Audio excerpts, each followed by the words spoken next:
उज्जैन सिख समाज के अध्यक्ष सुरेंद्र सिंह अरोड़ा ने जानकारी देते हुए बताया कि 23 अप्रैल को चुनाव को लेकर मतदान होना था। इकबाल सिंह गांधी और बलजीत सिंह जी दोनों प्रमुख उम्मीदवार थे, लेकिन अब समाज के वरिष्ठ जनों की सहमति से निर्णय लिया गया है कि दोनों एक वर्ष के लिए अध्यक्ष पद पर रहेंगे।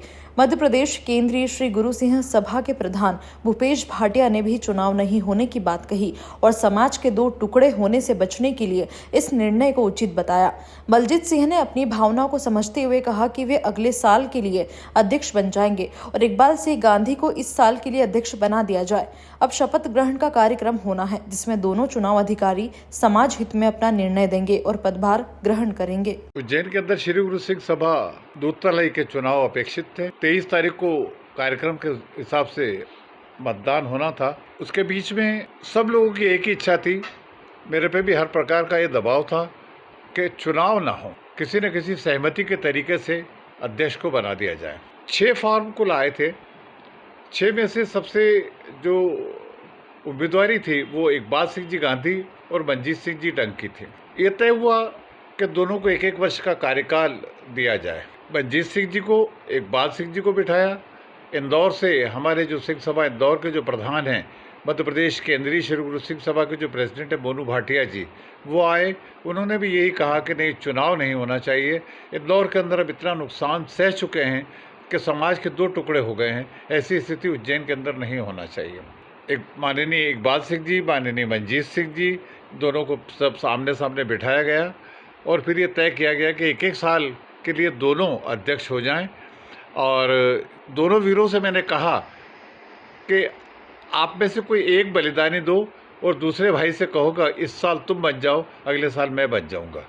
बलजीत सिंह जी ने शायद मेरी भावनाओं को समझा और उन्होंने खड़े रह के कहा कि नहीं, मैं अगले साल के लिए प्रधान बन जाऊंगा। 1 साल के लिए अपने इकबाल सिंह जी गांधी जी को प्रधान बना दिया जाए। बलजीत सिंह जी का जो त्याग है वो भी अपने आप में बहुत अपूर्णीय है, बहुत ही महत्वदायक है। और इस प्रकार से उज्जैन का सिख समाज भी 2 टुकड़े होने से बच गया।